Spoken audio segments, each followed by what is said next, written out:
अगर कहीं बचता है इंसान तो अपने धर्म कर्म के कारण बचता है।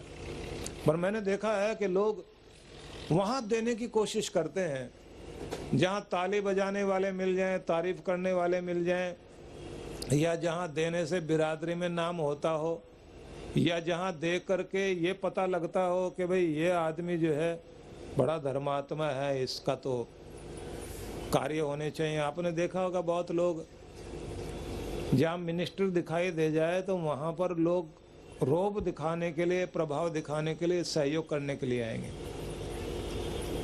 जिसने ये देख लिया कि सारे मिनिस्टर और सारे प्राइम मिनिस्टर भी जिसकी कृपा से बना करते हैं, अगर उसको प्रसन्न कर लिया तो फिर सब प्रसन्न हैं, तो जिसने ये समझ लिया और उसकी राह में सच्चे ढंग से लगा रहा है, तो याद रखना उसे कभी कमी नहीं रहेगी। तो भगवान ने ये कहा कि जो कुछ परिश्रम करने के बाद तुम्हें मिला, परिणाम, रिजल्ट जो भी मिला, उसको पाकर संतुष्ट रहना। सुख दुख में, हानि लाभ में, जय पराजय में, मान अपमान में, सब में अपने मन को बिगड़ने ना देना। और दुनिया में पक्ष विपक्ष बहुत चलता है, किसी न किसी पक्ष को लेना पड़ता है आदमी को। बिना किसी पक्ष को लिए काम चल नहीं सकता। कृष्ण भगवान को भी किसी पक्ष में तो आना ही पड़ा था। तो पक्ष में तो आपको भी कहीं ना कहीं आना पड़ता है, क्योंकि या तो राम है, या रावण है, या कंस है, या कृष्ण है। दो तरह के लोग दुनिया में खड़े हुए हैं, तो किसकी तरफ जाओगे? कंस की तरफ जाओगे या कृष्ण की तरफ जाओगे? राम की तरफ जाओगे या रावण की तरफ? एक तरफ तो होना ही पड़ेगा। लेकिन एक तरफ होकर, धर्म का साथ देकर, अच्छाई का साथ देकर आपको एक पाले में तो खड़ा होना पड़ेगा। लेकिन ये ध्यान रखना, विमत्सर दुनिया में ऐसे बैर और ऐसा अहंकार का रूप मत बनाओ कि छोटी छोटी बात में इसने तो मेरा अपमान कर दिया, इसने तो मेरा ये नहीं किया, अब मैं तो रूठ गया हूँ, अब तो मैं नाराज हो गया हूँ, अब तो देखना मैं क्या करता हूँ। उस तरह की चीजें नहीं आने देनी चाहिए।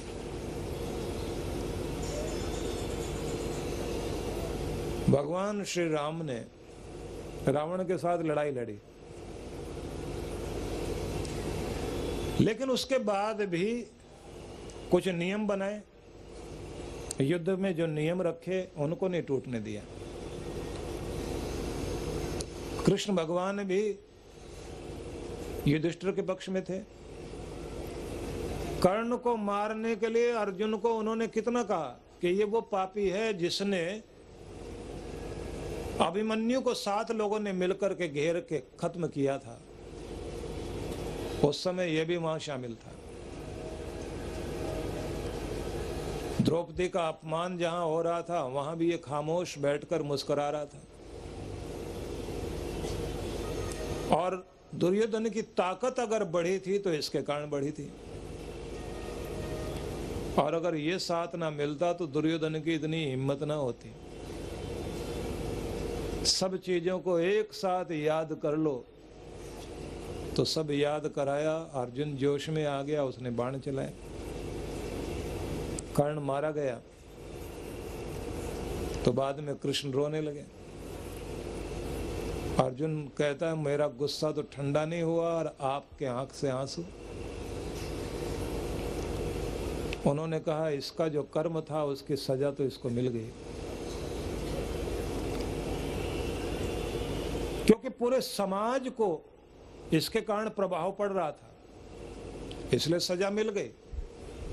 लेकिन अगर व्यक्तिगत रूप से देखें तो अर्जुन इससे प्यारा इंसान धरती पर देखना मुश्किल था,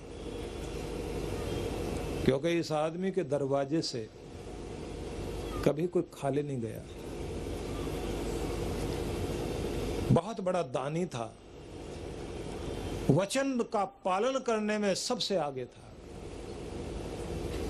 इसने जिसको जो वचन दे दिया, अगर दुर्योधन को भी वचन दे दिया दोस्ती का, तो उसे पूरा करके दिखाया।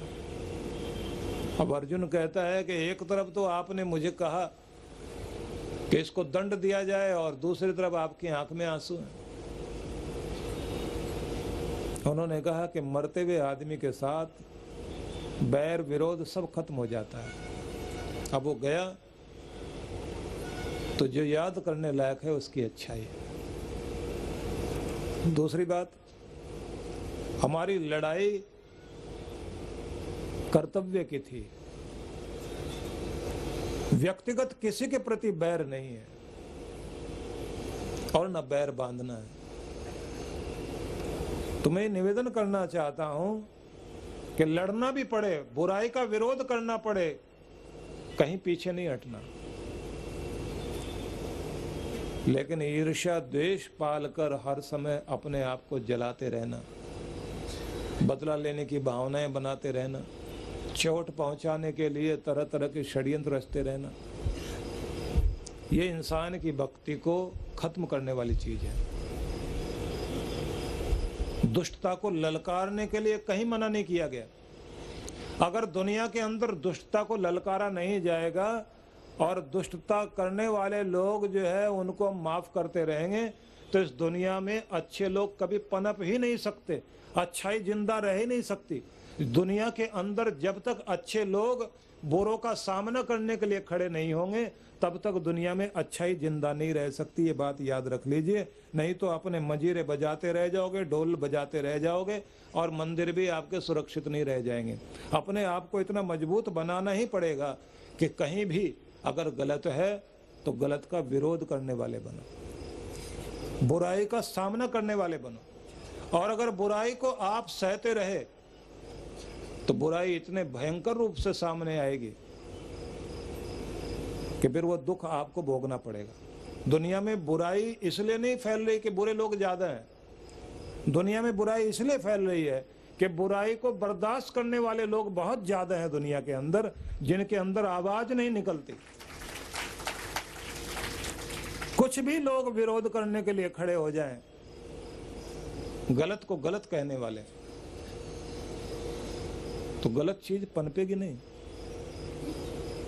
विरोध करना, गलत चीज को दबाना, हटाना, ये तो करो, लेकिन ईर्ष्या द्वेष बैर विरोध पालकर आपस में हर समय जलते कूड़ते लड़ाई झगड़े बना करके जिंदगी को नरक नहीं बनाओ। ये दोनों चीजें समझने की हैं।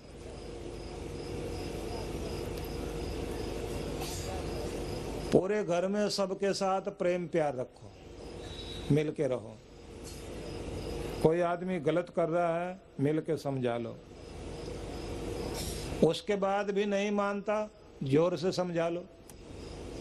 उसके बाद भी सबकी जिंदगी नरक बनाने के लिए तैयार खड़ा है तो डांट फटकार के समझाओ। और अगर फिर भी नहीं मानता तो फिर आखिरी में सर्जरी ही हथियार बचता है, तो फिर उसको जैसे भी ठीक कर सकते हो, डांटो फटकारो या निकाल के बाहर खड़ा करो, तो सारा घर ठीक होगा। और अगर आपको सहने की आदत पड़ गई, किसी महिला को पीटने की आदत पड़ गई और किसी पति को पीटने की आदत पड़ गई, जिसने पीटने की आदत डाल ली वो जिंदगी भर पीटेगी, और जिसे पीटने की आदत पड़ गई और उसका विरोध नहीं किया गया तो वो उसी तरह से अपनी दादागिरी दिखाता रहेगा। पहले दिन विरोध करने की हिम्मत अगर किसी की आ जाए, रावण के दरबार में विभीषण अकेला था जिसने विरोध किया था। अगर 2 4 10 और खड़े हो जाते तो रावण का गरूर इतना आसमान तक नहीं पहुंच सकता था। इसी तरह से हर व्यक्ति को जहां विरोध करने की जरूरत है वहां विरोध करें, लेकिन जहां कोई अच्छा कर रहा है उसके अच्छाई का सम्मान करने के लिए भी हमारी जबान खुलनी चाहिए, हमारा दिल खुलना चाहिए, हमारे बटुए खुलने चाहिए, हमारा साथ उसको मिलना चाहिए। हर तरह से, तन से, मन से, धन से, सब तरह से सहयोग करो।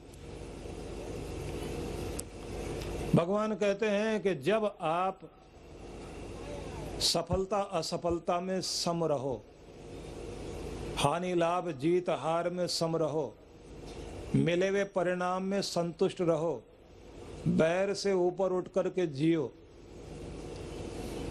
तो कहा कि यह ज्ञान जिस दिन तुम्हारे अंदर आ गया, बंधन में नहीं बंधोगे, जीवन के अंदर एक शांति आनी शुरू होगी।